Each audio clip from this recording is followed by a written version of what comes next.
Bismillahirrahmanirrahim. Assalamualaikum warahmatullahi wabarakatuh.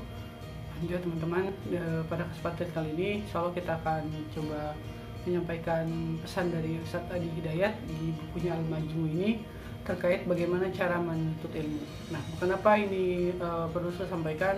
Karena mengingat pentingnya kita mengetahui bagaimana sih cara-cara menuntut ilmu yang baiknya itu seperti apa. Nah, disampaikan di buku ini cara menuntut ilmu adalah dengan pertama meluruskan niat.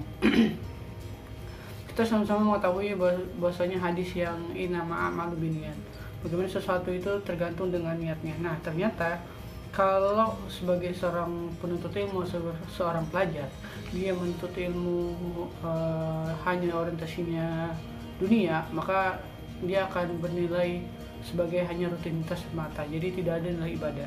Nah, ini dikuatkan di surat Asy-Syura ayat 20. Jadi siapa yang menginginkan kebaikan akhirat, maka akan kami tambahkan baginya berupa kebaikan di dunia. Jadi kalau kita sudah meniatkannya untuk ibadah, maka dunia akan mengikuti. Tapi kalau kita hanya menginginkan untuk dunia, maka akhirat tidak akan mengikuti. Nah, terus juga diperkuat hadis dari Abu Daud yang barang siapa menuntut ilmu demi mengharap ridha Allah, namun kemudian ia ditunjukkan untuk meraih keinginan dunia, maka ia tidak akan mencium wangi surga di akhirat kelak. Jadi ini sangat penting kita pahami. Pondasi pertama itu adalah dengan membangun niat yang benar. Di hadis kedua, cara menuntut ilmu yaitu dengan mencari guru yang sikoh. Nah, guru yang sikoh menurut Imam An-Nawawi di dalam kitabnya yaitu At-Tibyan, itu setidaknya itu ada 4. Jadi pertama, guru yang sempurna keahliannya, baik agamanya, mendalam pemahamannya, serta mulia pekertinya.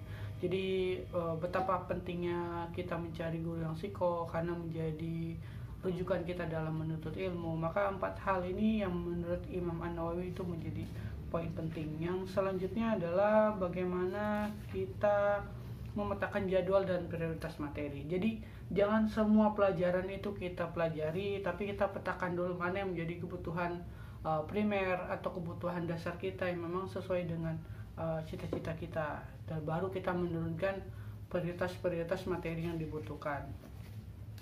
Nah, selanjutnya adalah serius dalam belajar. Nah, kalau serius dalam belajar ini tentunya juga sangat-sangat penting sekali untuk kita amalkan, karena serius dalam belajar, kalau kita membaca orang-orang terdahulu bagaimana mereka sampai tidak menengok kanan kiri ketika mendengarkan pemaparan materi. Nah, terus yang selanjutnya adalah di sini bahkan dijelaskan Imam Syafi'i itu bahkan mengelilingi ke pelosok-pelosok negeri mengikuti taklim. Di sini bahkan disampaikan yang mengikuti taklim 12 kali dalam sehari. Coba kebayang 12 kali sehari dalam mengikuti taklim. Nah, terus juga ada di sini dijelaskan bagaimana tenang dan fokus saat belajar.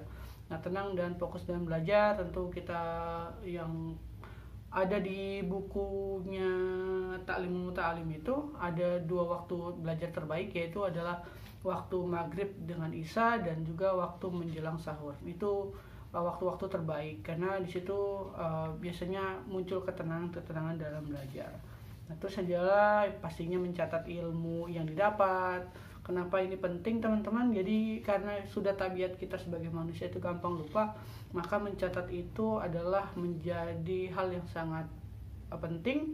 Mengingat karena kalau kita nanti lupa, kita akan coba untuk melihatnya kemudian besoknya atau lusanya atau seminggu kemudian, 1 bulan kemudian, bahkan 1 tahun kemudian. Nah, terus ada yang ke-14 adalah bukan 14. Yang selanjutnya adalah hal yang tidak dipahami itu baiknya ditanyakan. Jadi kalau ada hal yang tidak dipahami, maka sudah sepatutnya kita menanyakan kepada yang memang kompeten di bidangnya, atau yang paham atau yang memang memahami. Jangan menanyakan cara bikin kue ke tukang bangunan atau misalnya gitu. Itu kan bukan KPA-nya. Jadi kalau memang tidak ada kita pahami, ya menanyakan dengan yang ahlinya.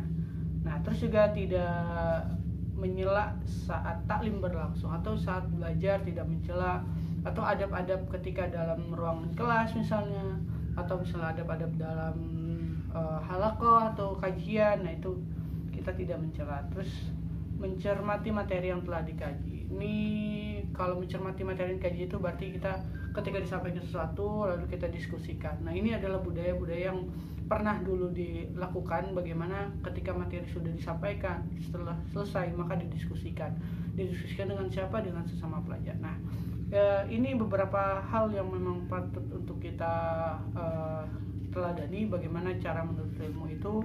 Pertama kita memperbaiki niat kita, yang kedua adalah bagaimana mencari guru yang psiko, mencatat, terus juga kita fokus, terus juga bersemangat dalam belajar. Tentunya harapannya adalah dengan kita memahami cara menuntut ilmu ini akan memudahkan kita dalam memahami, dalam mencari, dan dalam mengamalkan. Dan kalau sekiranya informasi ini bermanfaat, kurang lebihnya saya mohon maaf. Bila taufiq wal hidayah. Wassalamualaikum warahmatullahi wabarakatuh.